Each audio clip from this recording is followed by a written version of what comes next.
This is now the new rarest ore to find in Minecraft as of the 1.18 update.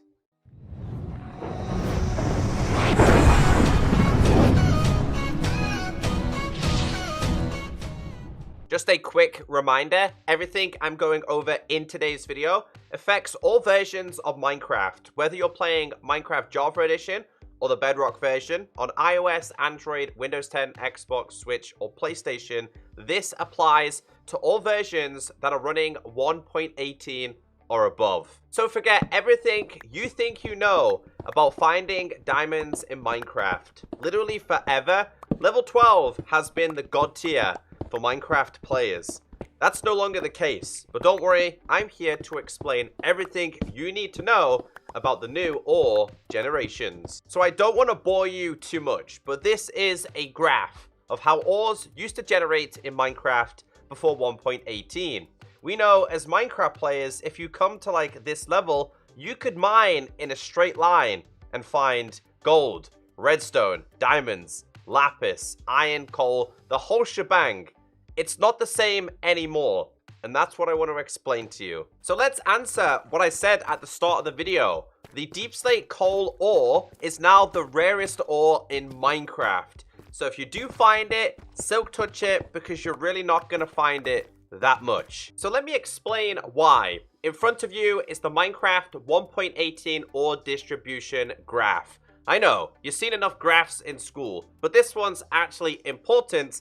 Unlike the stuff they show you in school, it's super important to know how ores now generate in Minecraft. I will be referring to this quite a lot in today's video, and I'll leave a link down below in case you want to save it, because it is super important. So, scrolling in and looking further down, you will know that this is the deep slate layer. You don't see any coal down here.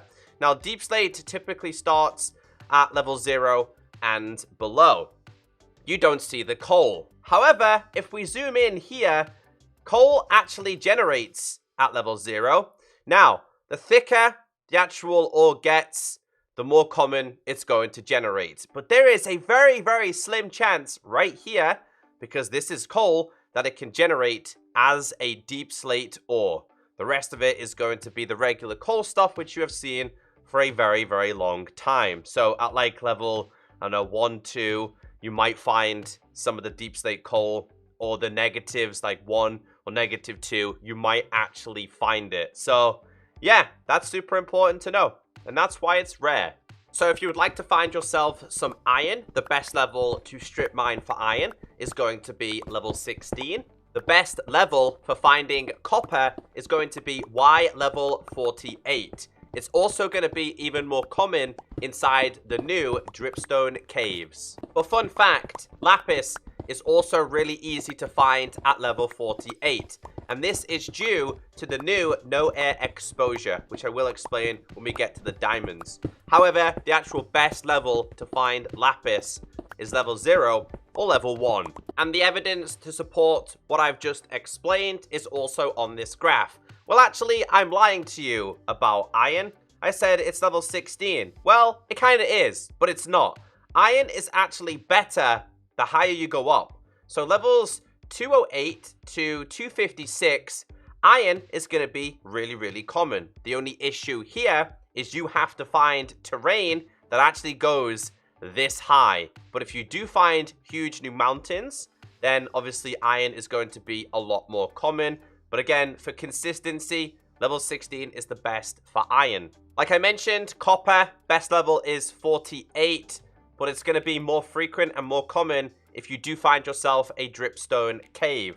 The ore veins inside of a dripstone cave are absolutely huge. So lapis has a consistent generation here. It's all the same from level 64 all the way down to negative 64. But like I mentioned, level 48 is going to be the most efficient way for you to mine this. However, level 0 is going to be where it spawns more commonly, but no air exposure.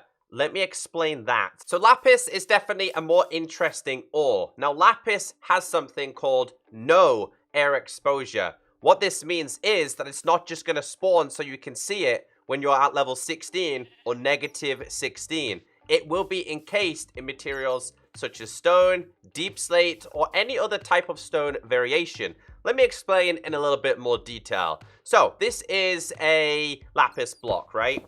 It does not have a chance to spawn here. We'll use the barrier block as air, right? This is an air block, let's say, because obviously you can't see the air in Minecraft. Lapis will not generate like this, so you can see it exposed, which means if you want to go find yourself lapis, you are gonna have to go and do some mining for it. It is always going to be encased in some kind of material. A better way to explain this is the first, I think this says like partial air exposure, is the debris, the netherite. Netherite, you very, very rarely find it exposed like this, which is why people TNT mine it or use beds. You have to physically go mining for it. If you do find it exposed, it's usually like one on its own. But if you go mine it, you get lucky and you can find like 2s or 3s or 4s or 5s if you're very, very lucky. And that's the way to explain it. So if you do find any lapis that's going to be exposed, it might just be one. But if you go mine it, you're going to find multiple, because the whole point is to mine and craft. And I hope that makes sense to you. So what I have noticed when playing in survival is when I go exploring, I find lapis on its own, right? I find it exposed, but it's usually just one on its own. The best levels, like I said, is level 0 for it. You're going to find it more commonly because you are strip mining for it. But the best value is going to be like level 48, which is the same level as copper, I believe. But something important that I want to cover is that water is classed as a block, which means when you're in water caves, this is going to be found, and you will find it in multiple clumps as well, not just one on their own. They class water as a block. Now, this information that I'm sharing is directly from Hendrik, who took care of the ore distribution. Again, I hope this makes sense, because this is going to also be a factor for when you're finding diamonds. Before we go over the most important thing in today's video, a couple of things I want to mention as well. The likes of your emerald, of course, they're going to be higher up. Same as iron, you're going to find them a lot higher up, which is mountain biomes only, the same as previously. As for redstone, well, redstone starts at level 16 and below.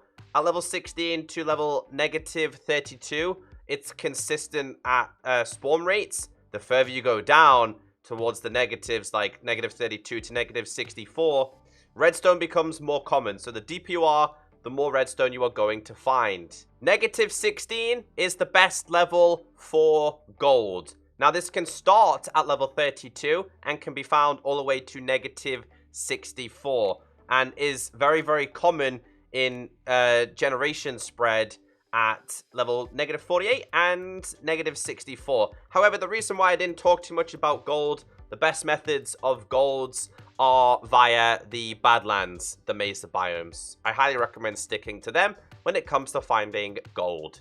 So, diamonds is the reason why I clicked on today's video. Fun fact, this is more common than this. The OG diamond ore is actually a lot rarer to find than the deep slate variation. Let's refer to the graph again. The reason for this is pretty simple. They want you to go down towards deep slate. Look how thick this is when you enter the deep slate layers. However, at level 0 to 16, there is still a chance that you can find diamonds, but look how thin it is. And that's the reason why the OG diamond ore is a lot harder to find. So for anybody who has played Minecraft in 1.18, you've probably gone straight down to the deep slate layer, and you've probably found diamonds exposed like this. Now, diamonds have reduced air exposure. Unlike lapis, higher up, it has no air exposure, which is why you might find a couple of diamonds here and there that are the deep slate version, which are exposed. However, when you mine these, it's usually only one. If you're lucky, you'll find maybe 2 or 3. Now, I have not searched this place at all. You can either believe me or not based on what I've shared with you today, but I guarantee you at some point in here, we are going to find an exposed diamond. And when we do, I'm going to be happy because it's diamond, but I guarantee you that diamond that we find is going to either be 1 or 2. There's not going to be any more than that, and that is because of the reduced air exposure, which reduces the amount of diamonds you're able to find. And I'm doing this in real time to show you, but I am confident enough. There's a lot of lapis down here.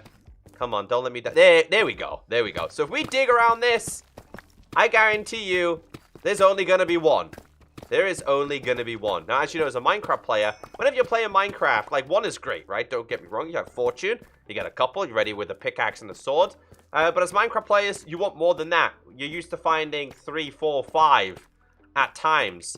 So what is the best level? So I've come to the bedrock layer here. Now, something I want to inform you is that in Minecraft now, at level negative 55, lava lakes will spawn. But this is not the level you want to mine at. And you don't want to be mining for diamonds above it. As you guys know, the reason why a lot of people mined at level 12 in the older updates is because lava generated at level 10 and you'd be above it. So you wouldn't mine into it and get yourself killed. After doing a little bit of testing and a little bit of research and seeing what other people have also been saying, level 58 and level 59 are now the best levels for you to mine for diamonds. But this, again, can be very, very dangerous. Now, I'm at level 59 here. The only negative about... Okay. The only negative about this is the bedrock layer. So you're already reducing how many diamonds you can find because every so often you're going to have this. And as you guys know, it's not a diamond block. And I kid you not, we have managed to find ourselves diamonds already. There's 1, 2, 3, 4, 5. We found 8 diamonds already. 8 diamonds. No lie. This is like a random world, and again, this is how easy it can be. So there's 2 factors. You can either do a negative 59, or you can go to negative 58. I'll go in this direction. Let's see how long it takes for us to find diamonds. But I also do have a couple of other tricks that will help you find them. As I referred to before, redstone as well. Like the further you go down, redstone is really, really common. So if you're looking for diamonds, chances are you're going to be stocking up on a lot of redstone as well. I'm pretty sure you already know this, but when you are mining for diamonds, you want to miss 2. And that is because when you mine this, you can see this wall. And when you mine at this level, you can see that wall as well. If you're doing it every other one, you're wasting your time. And you're not maximizing your time and how many diamonds you can find. So yeah, you always want to mine, miss 2, then continue mining. So I'm not going to lie to you. I did a lot of mining. And you're going to have to sometimes as well. But this is definitely the best level to find it at. And it's more consistent with more diamond ores. So there's a couple of ways you could do this. You could spend your time in the huge new caves and caverns and find yourself 1 or 2 loose diamonds, which is a perfectly fine method to do it. Or level 58, 59 is minus level 58, 59 is the perfect level for strip mining. But again, you're not going to find it every single time. You are going to have to do mining the way you did at level 12. So another method is the good old-fashioned doing it like in 1 block. Now, on bedrock, you have to use water to do this. On Java, you can use a trapdoor. This is also a super efficient way to do it. It's going to save a lot of your durability as well. Now, the reason why this is a very, very good method is because in this version, Deep Slate takes a long time to mine. So if you're mining 2 blocks at a time, you clearly know that it's going to use your durability a lot faster. And there we have. We found it. But the only problem here is I'd have to get the water again and do it again. So what I used to do prior to this update is use oceans to find diamonds. Ocean ravines used to be perfect. You only had to deal with drowns and you had water breathing. It was a really advanced method. It still works somewhat the same way. So let me show you. Now you will get these giant holes in the ocean. Ravines aren't really a thing anymore in the ocean. And these go all the way down to like really, really low levels. Found some glow squid down here. If you're lucky enough, you're going to find diamonds. Now remember, like I said, water is classed as a block, which is why diamonds can still spawn down here. We got unlucky with this one, but I'm going to keep going until we find one. So these are like the deep caverns you're looking for. Now, this might take you a little bit of time to do, right? But it's a fun method to do it. We found, there you go, diamonds. This one has 1, 2, 3, 4, 5 diamonds. And again, because we're in water, they're going to spawn like regular diamonds. And I'm only at level -8 here. So it might be a little bit tedious to do, but you will find the diamonds down here. and it's one of my favorite methods to use, just because you don't got to deal with all the mobs. You have to deal with drowns, and that's pretty much it. So yeah, it took me quite some time to put today's video together after doing a bunch of research and testing myself. If you made it to the end of today's video, just let me know in the comments section. But more importantly, I hope this helps you out. Go and test it for yourself and let me know your outcomes in the comments section so other people who are watching this video don't have to waste their time and they can see that it actually works. Have a great day, and I'll see you in the next video. Goodbye.